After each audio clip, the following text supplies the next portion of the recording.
అందుకే మీరు చూస్తే ఈరోజు ఇన్ఫ్రాస్ట్రక్చర్ ఆల్ రిఫార్మ్స్ నేను నేరుగా చేశాను, లేకపోతే ఆనాటి ప్రభుత్వం దగ్గర చేపించాను. ఒక పవర్ సెక్టర్ రిఫార్మ్స్ అని తీసుకొచ్చి, అందుకే ఎన్నో సందర్భాలు చెప్పాను, పవర్ సెక్టర్ రిఫార్మ్స్ తీసుకొచ్చి రాష్ట్రానికి వెలుగులు ఇచ్చాను. నేను అధికారాన్ని కోల్పోయాను. దట్ 2004.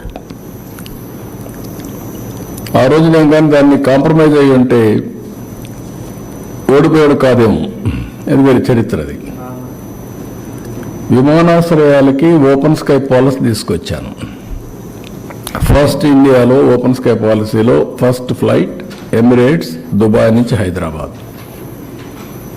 గ్రీన్ ఫీల్డ్ ఎయిర్పోర్ట్లకు శ్రీకారం చుట్టాం.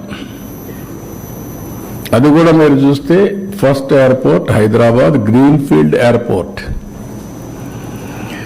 అదే మరి రోడ్లు